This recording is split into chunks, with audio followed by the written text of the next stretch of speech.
The Olympics are here, so celebrate them with us. The games are playing on the big screen in Whistler's Olympic Plaza, and this is an area filled with Olympic history. On this episode of Go Sea to Sky, we're celebrating our local athletes competing in Sochi, and we'll show you what you do when you retire. Stay with us. That's all on this episode of Go Sea to Sky.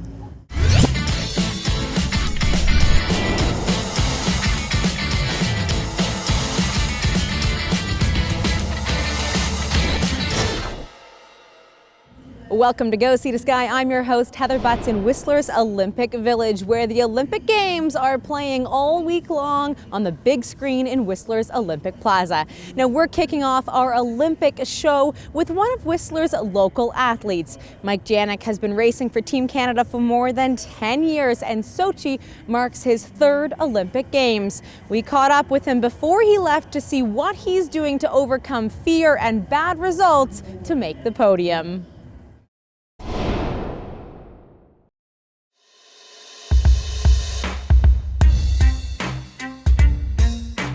It isn't any other race. It's something special. Strength, passion, and determination. Mike Janik has all three, and he's not holding back. Janik is doing more now than ever before to prepare himself for the upcoming season with one goal in mind. To stand on the podium and see the Canadian flag rise, that's something that vision I hold and something I know to be true in me. One of Canada's finest technical skiers, Janik made history when he won bronze in slalom at the 2009 World Championships. A Whistlerite from a very young age, this skilled ski racer has been representing Canada on the world stage for more than 10 years. It's such an honor to know you're from such an amazing country full of creativity and inspiration around you, and to be a part of that is really energizing now. But with that honor comes stress and pressure to perform. Speed and agility, those things can be developed, and Janik works hard to perfect them as the season approaches. But he works even harder on the psychological keys to victory. We all start out doing these things in our lives that we love. And as we go through our career, you lose sight of that. And a lot of it, my actions came from fear of failure, fear of success, or fear of being injured. Unhappy with recent results, and now with the opportunity of another Olympics on the horizon, Janik has made some major changes. Not wanting his performance impacted by stress, he uses different ways to get the most from his talents. Meditation, journaling, and yoga are three key de-stressors. But in the end, he simply wants to put fun back into a sport he loves so much. So we go 1, 2, 3, 4, and then cross on the 5th. It's all within me. It always has been, and my skills, my talent, my drive, my love for this sport has always been there. And so to switch that mindset, to know it's there, and then from that place, the stress falls away.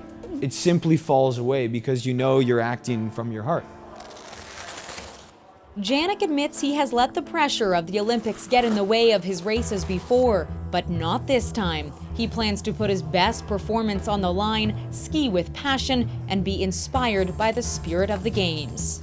If I can ski absolutely free and attack and take risks on that day, and then come to the finish line and be a part of that energy and not block anything, not hide from anything, not try to shelter myself, but whatever comes my way towards these games, to really embrace it as a Canadian, as a Whistlerite, as a ski racer, and as an Olympian.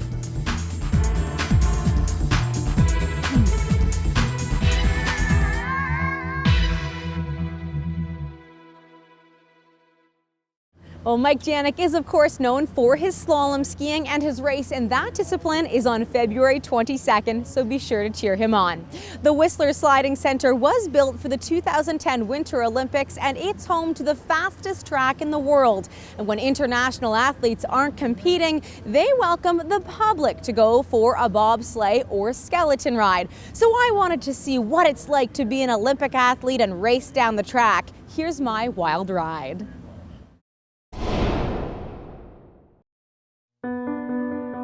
Located on the southeast slope of Blackcomb Mountain, the Whistler Sliding Center is one of 16 international competition sliding tracks in the world. Just a short drive up from Whistler Village, the venue is open to visitors year-round. My experience on this day will go beyond a simple walking tour. I'm in for a wild ride. Hi there. Hi, welcome to the Sliding Center. Hi, thanks. I'm Heather. Hi, Heather, welcome. You're sliding today? I am, yes. Signing the waiver, reality kicks in. Am I really about to load into a bobsled and travel more than 100 kilometers an hour down a track of ice? A unique spot in the Sea to Sky corridor, visitors can watch national and international competitions throughout the winter. The center also offers public bobsleigh and skeleton rides. There's not very many places in the world you can do it, and it is, for many people, it's on their bucket list. It's just something you just have to do. The experience begins with a weigh-in and a helmet fitting. Safety is a priority here, and the classroom session covers all key points. The presentation just covers more or less what to expect out there, how you're going to feel when you're getting the sled, and things to do and not to do. Paul, hi, nice to meet you. Where are you guys? All smiles, my group is ready to go, or perhaps we are simply masking the nerves of anticipation. We head up the winding road to where our group will start, and that is where we meet our driver. Hi Pat, I'm Heather. Hi Heather, you ready for your ride? I am. Good. With 29 years of experience, I know I'm in good hands. 1,400 meters in length and 7 official start locations, it's the fastest track in the world and a favorite for many drivers. Normally on some tracks they'd have what's called a carousel, which will slow sleds down. Here they don't have one of those, so it's just continually picking up speed up to 152 kilometers an hour. Once in the sled, my emotions get the best of me. Eyes wide open, staring at the track ahead, I fell silent, unable to find words to describe my state of mind. A natural feeling, I'm told, for first-timers, but it will all be worth it. We call it the thunder on ice because when you're standing next to the track, you can feel that sled coming from about 8 curves up above you. And it's just a very loud and rumbling sound to watch one go by, but it's much more fun to be in it. Rocketing down the track, our sled traveled through 10 curves at 128 kilometers an hour. The G-force, a challenge at times. Sliding into the finish, it was nothing but smiles for the wild ride. Good stuff? Whoa! So that's what G-force is. That's what G-force is. An experience of a lifetime. It's worth the drive to Whistler.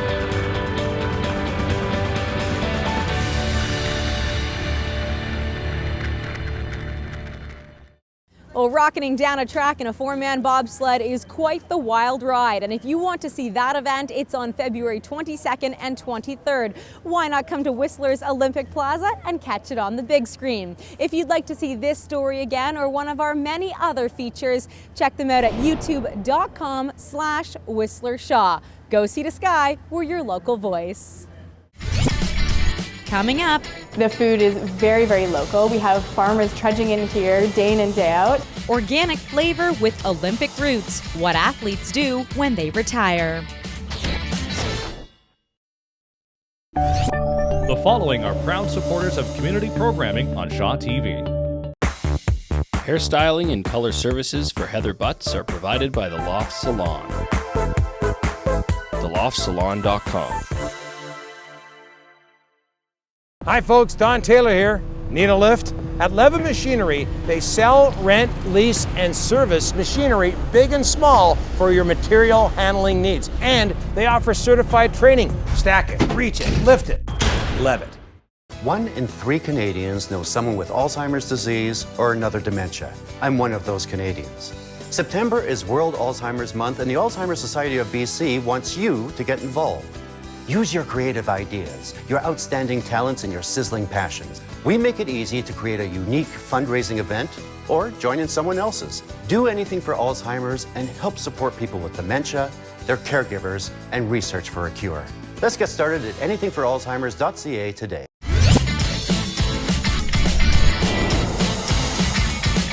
Welcome back to Go See the Sky. I'm your host, Heather Butts, in Whistler's Olympic Plaza, where the games are playing on the big screen and you can catch them all week long. Well, this is our special Olympic series where we're celebrating athletes, venues, and all things in between. Now, we love to watch athletes go for gold, but what do they do when they retire? Well, Christy Richards headed to Pemberton and opened up 3 businesses. She now owns a beautiful store, a yoga studio, and an organic restaurant.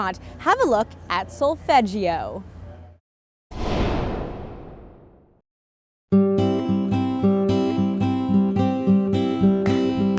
This is exactly the look and so much more. Really, you know, it came together quite organically, of course, like the food. A warm, welcoming atmosphere mixed with a comfortable rustic tone. This unique restaurant in Pemberton is simply inviting. Things just kind of came into our lives that we needed, and we pulled out, you know, driftwood from the Lillooet Lake, things like that. It's just absolutely perfect. It's a natural fit for Olympian Christy Richards, who retired from freestyle mogul skiing in 2012. After 10 years on Team Canada and 12 World Cup medals under her belt, it was time to make another childhood dream come true. Together with her fiancé, professional skier Mark Abma, they created Solfeggio. The meaning is the ancient harmonic scale. So it's actually a musical scale that has healing notes and healing frequencies. So hence I took that word as one explanation of what we're trying to do here. From rustic wood tables Abma made from old pallets to salvage materials from a family home. From the setting to the ingredients themselves, Solfeggio is 100% organic. The goal is to create healing food that resonates with yourself and your body. The food is very, very local. We have farmers trudging in here day in and day out with their fresh kale and beets and carrots, you know, the beautiful produce that is grown here in the soils of Pemberton. Healthy and delicious. Chef Erica Fisher works with what she's given from local farmers to create dishes rich with organic flavor like the Moroccan stew. Simmering on the stovetop, it's the source of the tantalizing aroma that fills the restaurant. We've got some local root vegetables in there, some carrots and parsnips, celery, sweet potatoes, and again kind of using Moroccan spices. So we've got some raw cacao, which is again really good for you. A perfect blend of warming flavors, all nutrient-rich. Or you could try something lighter, homemade hummus, raw crackers, and falafels on a unique share plate. We do this raw tabbouleh, which is really cool. Instead of using like a couscous or a grain, we actually pulse up raw cauliflower. Solfeggio's menu stems not only from available produce, it's powered by Richard's holistic nutrition and athletic background. But healthy doesn't mean you must forego dessert. Here, it's guilt-free. They incorporate a lot of superfoods and cater to a lot of the dietary needs like raw diets, vegan, vegetarian, gluten-free, everything like that. So the treats are definitely one of our specialties. Nestled in the quiet town of Pemberton, some may consider it off the beaten path, but not when it comes to sustainability, another important aspect of a healthy diet and business. For me, it was about placing the restaurant as close to the farms as I possibly could. You know, this is a hub for those farms. So if we can bring it in here and give that to the community, that's really, really what I want. Mixing a passion for health and wellness with a love of food and flavor, her dream has become a reality. She may be retired from mogul skiing, but this new adventure is nothing short of a podium finish for this Olympian. I would be lying to say that it's not going to be hard to sit on the sidelines, but at the same time, I am so fulfilled with the passions that I'm now pursuing. This restaurant, you know, I love being here and love giving that beautiful food to people.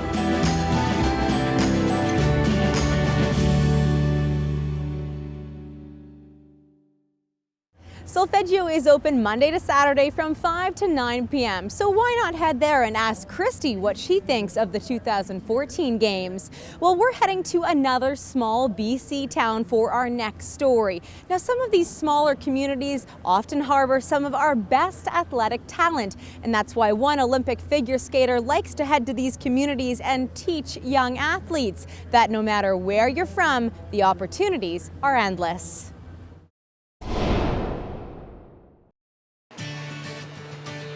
For these kids, it's a rare opportunity to learn from one of our country's best athletes. And that was the case as we welcomed figure skater Vaughn Chipper, a member of the 2010 Olympic team. It's just a great opportunity to inspire kids and get them motivated so they don't feel like, well, because they're in a small town that they're just stuck with what they have, you know? Like, I came from a small town and, you know, ended up at the Olympics, and, you know, there's no reason that any kid from any small town or big city, whatever, can make it, you know? So it's really about just getting awareness out there that you know, you can do anything from anywhere. Those who attended the camp were not only eager to learn, but also impressed with the awe-inspiring lesson. I've always wanted to be an Olympic champion myself, so I've always been so excited to meet Olympic champions. It's a good learning experience, and it helps with my training, and just meeting an Olympian's pretty cool too, and yeah. For Vaughn, it's easy to relate to these kids, having grown up in Lloydminster, Saskatchewan. You know, we need the kids from these small towns, these small areas, to eventually fill those spots, you know? Like, they have to come from somewhere. They can't all come from the city. So to me, it's really important that you get out to the small towns, you get the awareness that's out there, and you just, you know, you give the kids something to look forward to.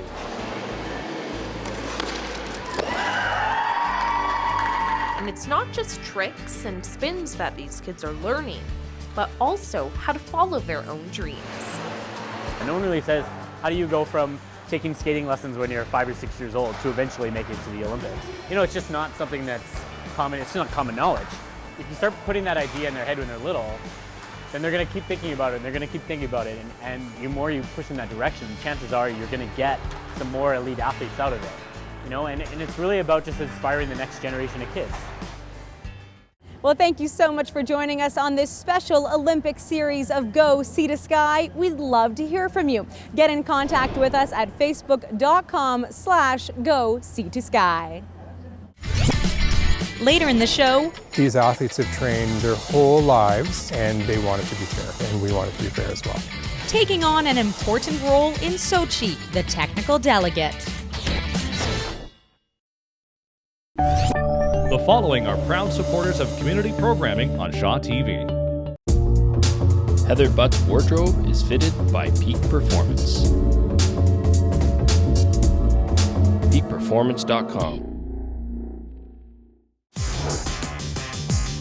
Whether you're pursuing a television career or looking for a new leisure activity, we invite you to join the Shaw TV volunteer program. You can gain valuable hands-on experience and acquire skills ranging from camera to floor directing. We're looking for high school or college students or adults who are eager to learn. Shaw TV is currently accepting volunteer applications. Contact us today. We're there to bring it home. Shaw TV, your local voice. Retirement Concepts Weather Report on Shaw TV takes you from around the world to across the country to your own backyard. Retirement Concepts Weather Report on Shaw TV gives you the inside information on the outside world daily on Shaw TV.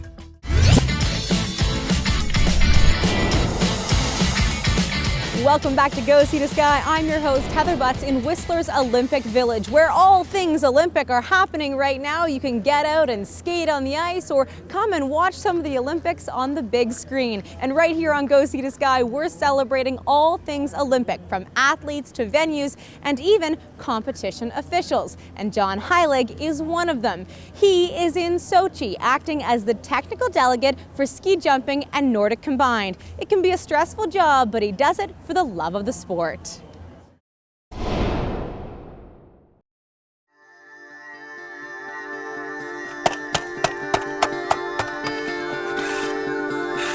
I certainly have an office component to my job, but I love getting out.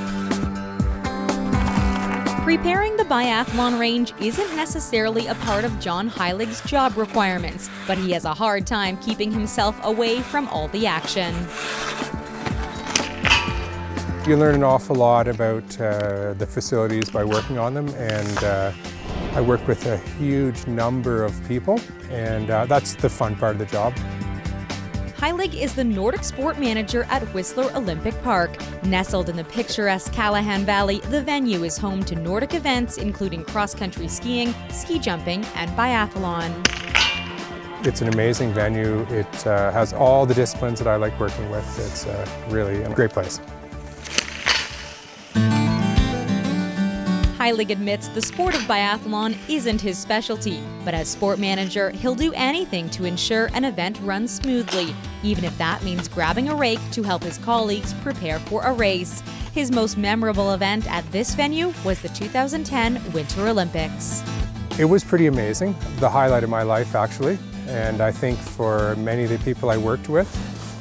His true passion lies here on the ramp used for ski jumping, a sport he retired from in 1988 but never left. He continued to be involved as a coach and sport manager. He even commentated during the 2006 Olympics. Now, Heilig will take on the role of technical delegate for ski jumping and Nordic combined during the 2014 Winter Olympics in Sochi. Each of the ski disciplines and probably many other sports, they have a jury, and the jury makes the decisions on fairness and safety. That's basically the role of the jury, and the technical delegate is the head of the jury. Let's do width of in-run. Then I think we want to do 10 meters. His athletic background and knowledge of the sport are what make this technical delegate, or TD, a perfect candidate. He's responsible for measuring the various components of the jump, such as the in-run, angle of takeoff, and depth of track.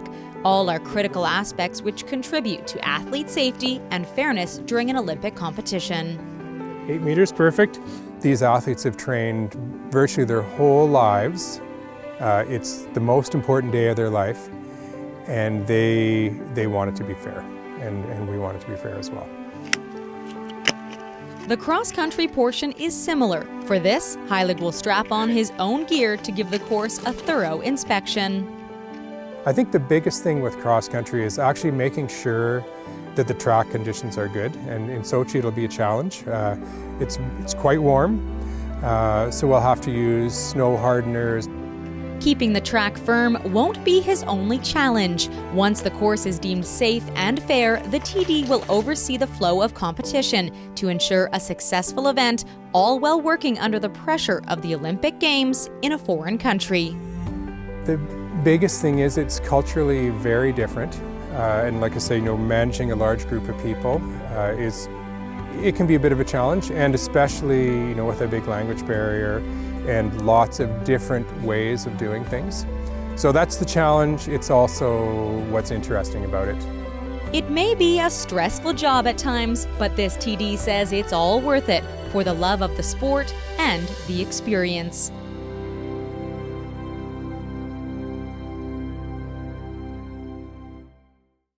Well, John Heilig spends most of his days at Whistler Olympic Park, so if you see him when he returns, be sure to ask him about his experience. Well, believe it or not, the Olympics will come to a close near the end of February, but don't take your eyes away from the TV just yet. As with every year following the Olympics is the Paralympic Games. Now, these events can often be a little more inspiring. Take Tyler Mosher, for instance. He suffered a spinal cord injury 10 years ago, but he's heading to Sochi this March to compete in the first ever snowboard cross. Have a look.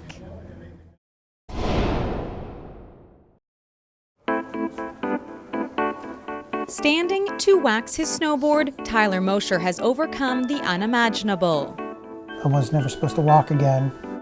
On December 30th, 2000, Mosher broke his back while snowboarding after falling 10 meters and landing on the top of his head. My back exploded, L1 vertebrae totally exploded like a grenade going off in your body. It ended up being an incomplete injury, and I got back the muscles that enabled me to walk, although I'm still medically 40% paralyzed below the waist.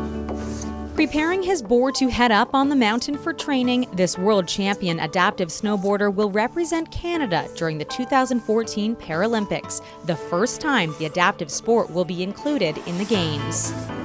I was in the legislature with Rick Hansen May 2nd, 2012, when the announcement came out, and I was elated that snowboarding got named to the 2014 program. And in many ways, I won my gold medal on that day.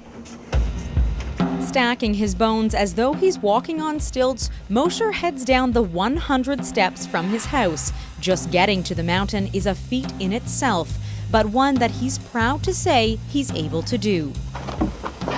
It's a tough go because realistically everyone's telling you that you're going to need to be in a wheelchair, and it's upsetting, but you don't dwell on what you don't have.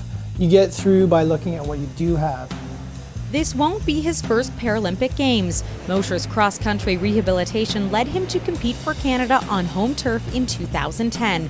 The goal then was not to win a medal, but gain experience as a Paralympic athlete that would help him put snowboarding in the forefront of adaptive sports. I was constantly pursuing the development of racing for the disabled in snowboarding so that it would be funded at the grassroots level so that children living with a disability who wanted to snowboard with their friends would have the opportunity to snowboard. 13 years after his accident, Mosher is going for the real gold. Constantly working on his technique, snowboarding isn't as easy as it once was. He must be focused, completely in tune with his mind, body, and board, telling his muscles exactly what to do. He must train hard so that when race day comes, Mosher can simply look through his lens and go as fast as he can. I'm going there as a frontiers person and a pioneer for adaptive snowboarding. I'm going there to represent my country, but I'm not going there as a tourist. I'm going there to win.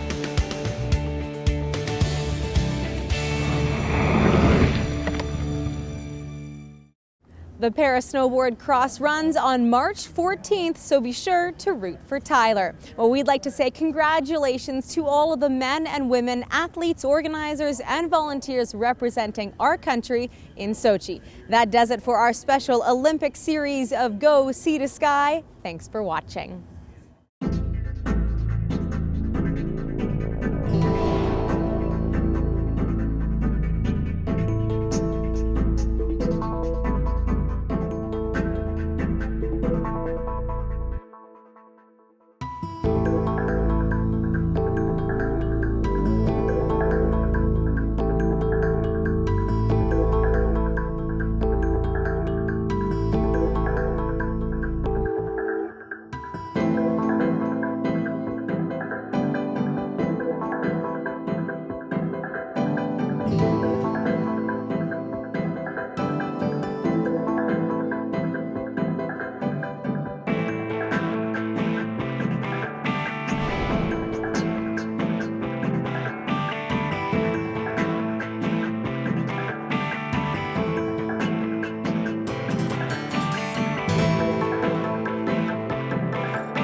Whether you're pursuing a television career or looking for a new leisure activity, we invite you to join the Shaw TV Volunteer Program.